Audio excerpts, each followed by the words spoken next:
I asked my mother one night, asked her about Port Chicago. Did she remember Port Chicago? Because I know they were here in 1944, July 1944. My father and about four of his friends were right outside the door. It was like about 10 o'clock at night. And they were playing cards right outside the front door.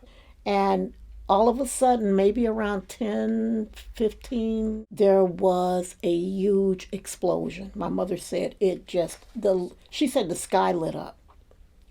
And she said that it stopped. Everybody stopped talking. They looked at one another and they realized something terrible had happened.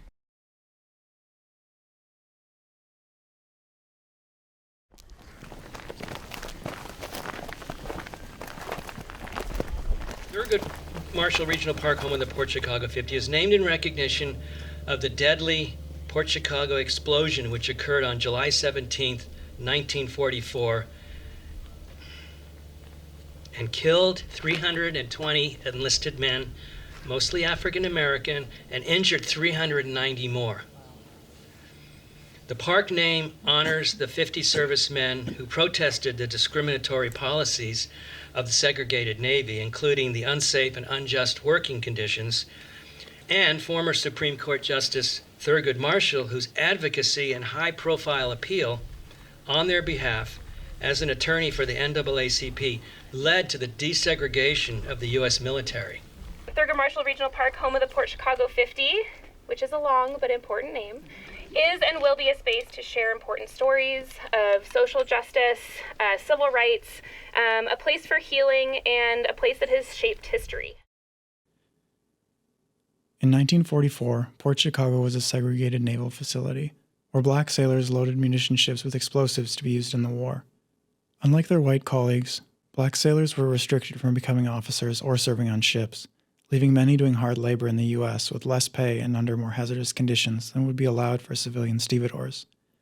These sailors received no training for this dangerous work, and were instructed to disregard federal regulations on explosives handling in order to work faster. Some sailors thought it was only a matter of time until something went wrong, but white officers disregarded their concerns, making bets amongst themselves over whose crew could load faster. On July 17, 1944, the explosion at Port Chicago was the largest homefront disaster of the Second World War. 320 men were killed. 202 were black enlisted sailors. After being praised for their brave response putting out fires and containing damage after the explosion, black enlisted sailors at Port Chicago were denied survivor leave that was provided to white officers. Instead, they were given the gruesome task of gathering what remained of the men who were killed.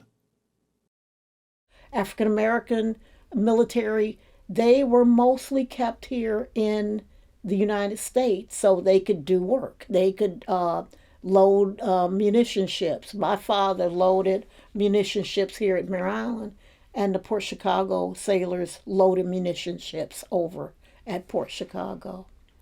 So I can only imagine what that Port Chicago, what that meant, what happened to people like my parents during that time, that they knew some of the men who died over at Port Chicago. You know, the grief that I'm sure they felt, and they could only grieve to themselves because nobody else was grieving about it. On August 9th, just 3 weeks after the Port Chicago explosion, the surviving sailors were ordered to return to loading munition ships at the Mare Island Ammunition Depot in Vallejo. Marching as a unit, and they knew that when they got at the end of this road, because it had been over there before, if they were ordered right, they weren't going to load. If they were ordered left, they were going to load. When they gave the order to go left, they stopped. And then when the officers confronted them, they just said, "We're scared." And for that, they were indicted and convicted of mutiny. And we're still, all these years later, trying to get the record cleared. 50 men who became known as the Port Chicago 50 were convicted of conspiracy to commit mutiny and sentenced to 15 years of prison and hard labor, reduction of rank, and dishonorable discharges. The 7-person jury at their military trial, made up of high-ranking Navy officers, spent only 80 minutes in deliberation.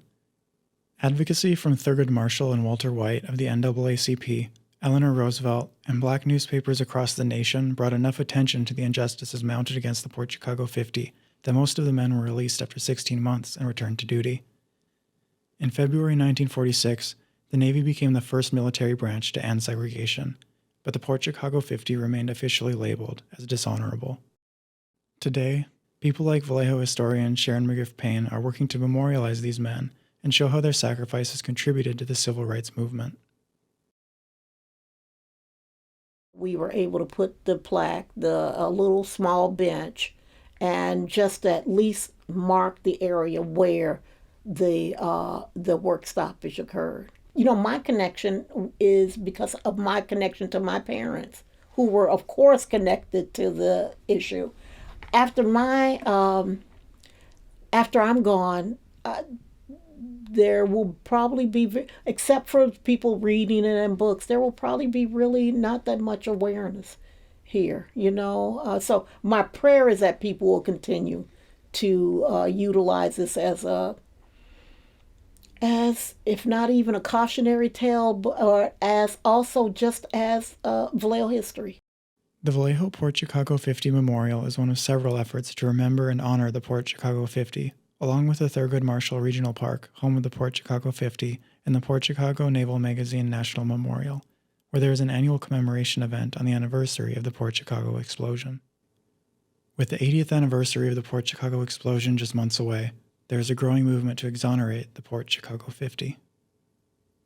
One of the 50, Freddie Meeks, was pardoned by President Clinton, which is wonderful.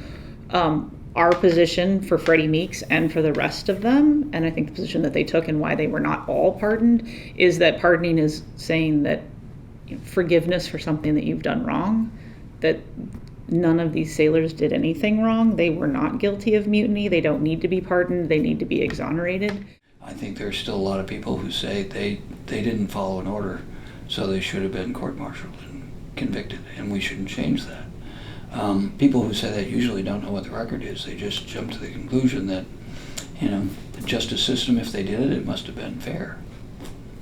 And when people hear the story, if they listen, they change. They're like, yeah, this was a mistake. They should be held up as an example of a tremendous amount of courage in difficult circumstances.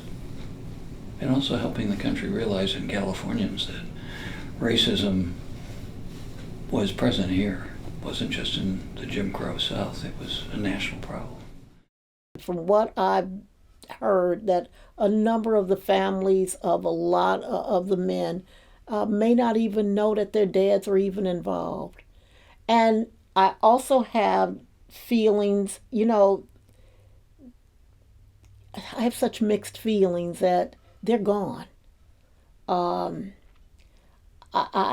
It's wonderful for someone to say, I'm sorry.